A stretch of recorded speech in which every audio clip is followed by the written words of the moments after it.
大票音大吉。上期内容结尾我们说到了雷普利综合症。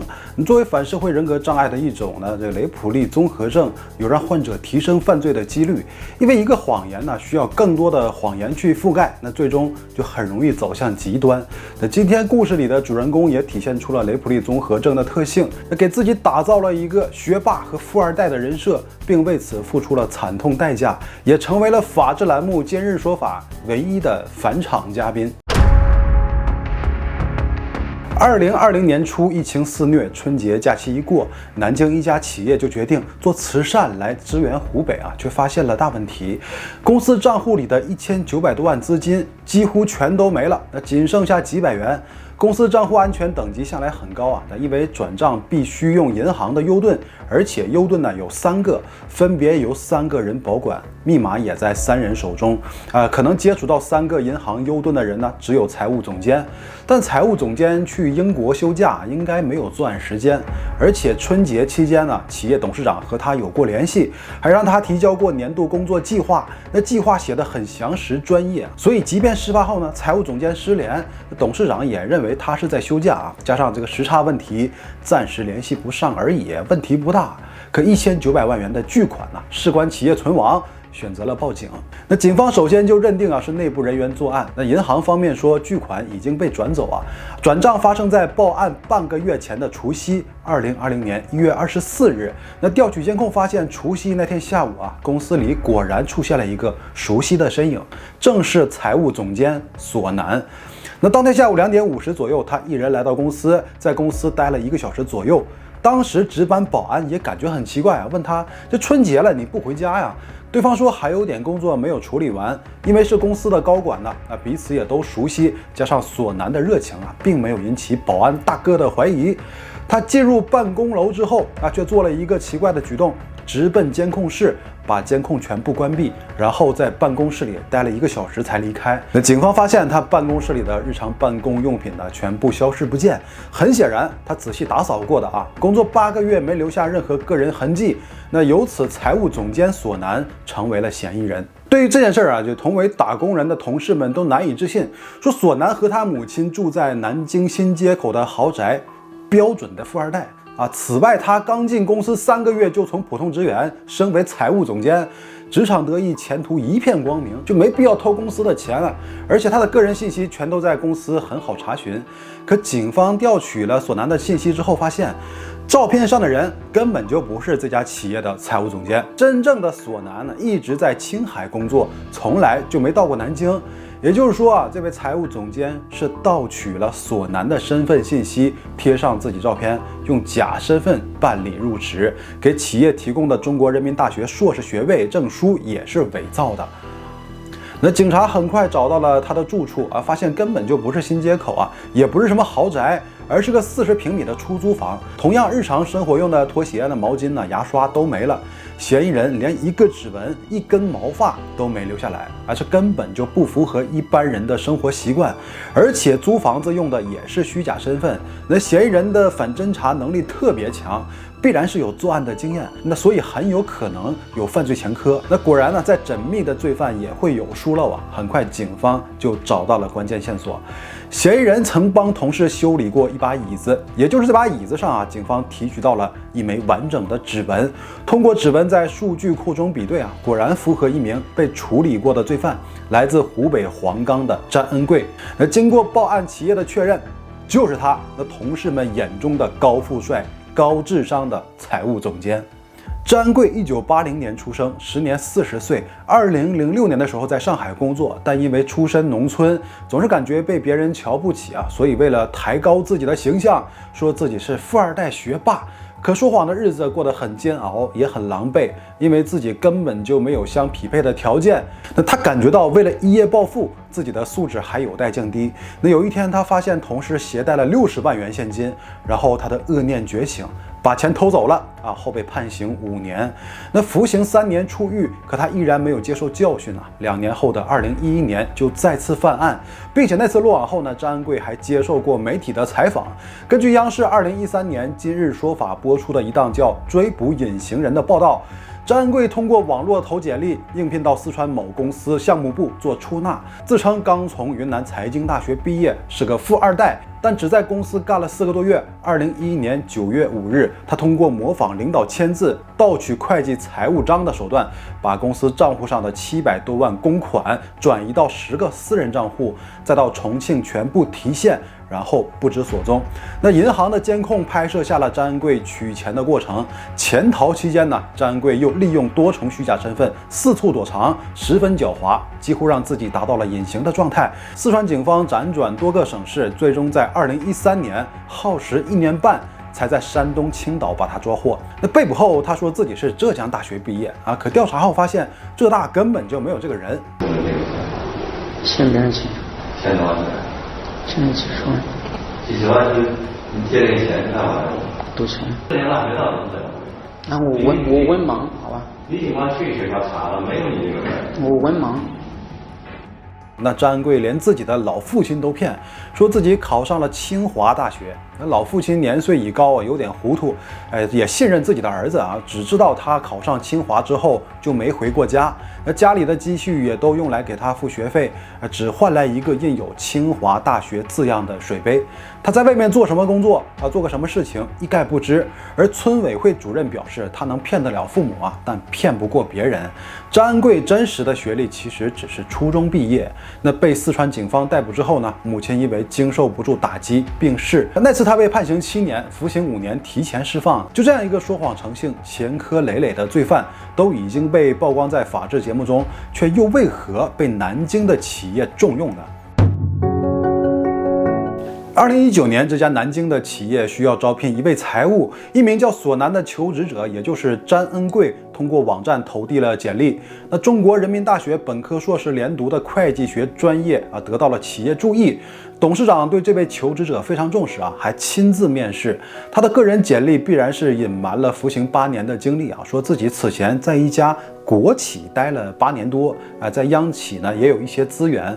母亲在南京做奢侈品的生意。父亲过世后，他就选择辞掉国企的工作，到南京陪伴母亲。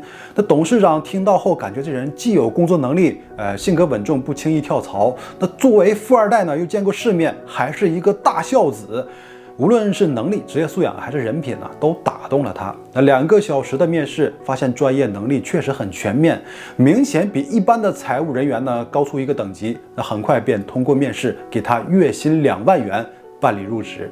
因为本身企业对学历审核不是很严啊，又是董事长亲自面试，这方面就没有察觉有问题，更没有到学信网去核实学历。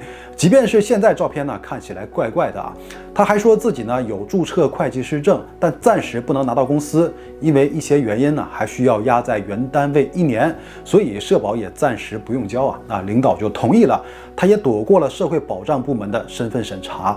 这身份虽然是假的，可一身才华和能力却是真的。入职仅2个月，他就表现出了相匹配的工作能力，不论是法律知识还是公文写作啊，甚至电脑维修、数据维护啊，都彰显出了才华。那工作能力有目共睹啊。张恩贵还主持了2个上亿的投资项目，考察之后呢，还能做出准确分析，并做出合理的方案，甚至还利用丰富的法律知识帮公司打赢了2起官司。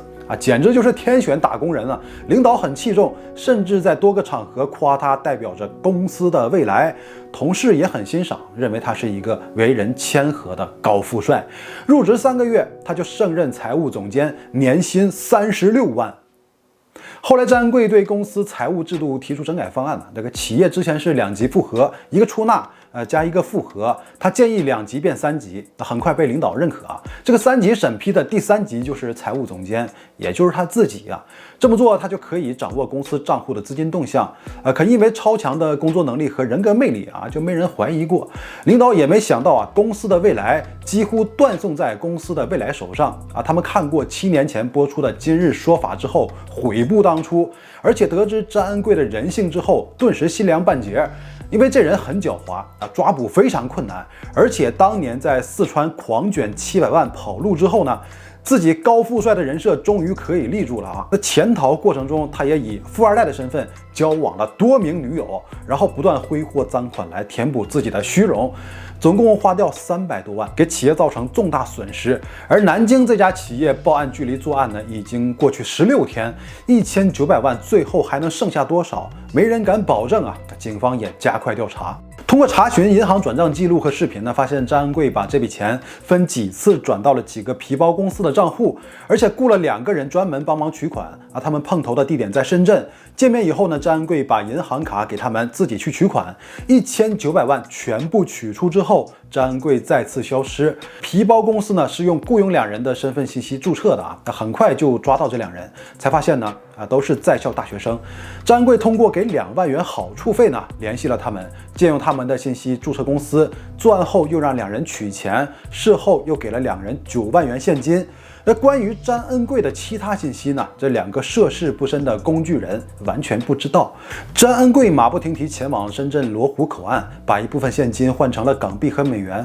起初猜测他是想潜逃出境，可海关管制，1900万现金根本就不可能带走。换这么多大面值外币，或许只是为了随身携带方便，可毕竟是1900万呢。那即便兑换过后，仍需要占据不小的空间。那所以可以看到，他随身携带一个超大的行李箱。由于体积巨大，在人群格外醒目，警方以大行李箱为特征，锁定了他的轨迹。他不停地转移位置啊，在深圳换钱后，又到广州居住。狡猾的他还同时在多个宾馆都开了房间。很快又查到他在2020年2月2日从广州坐高铁去了湖南长沙，稍事休息过后呢，又坐高铁直奔贵阳。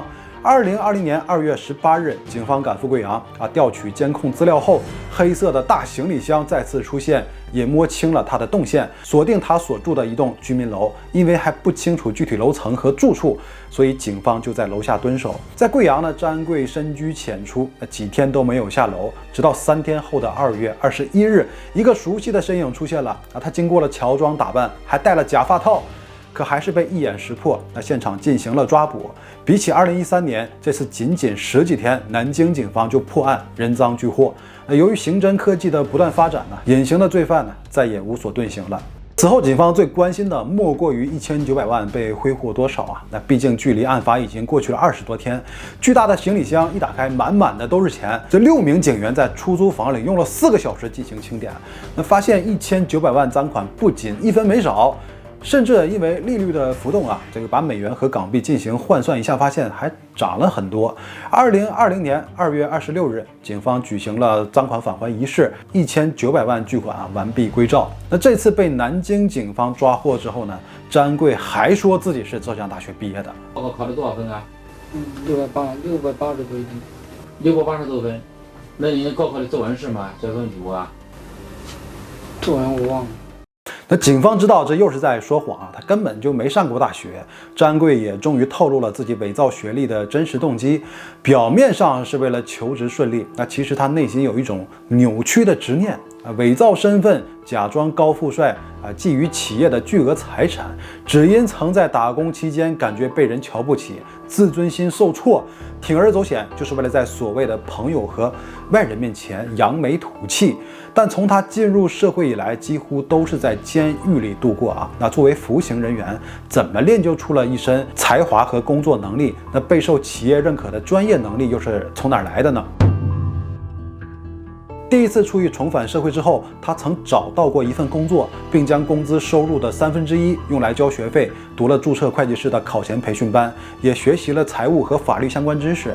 只要名师讲座，他都会花钱去学习，并在重庆一家企业把所学的知识进行实践。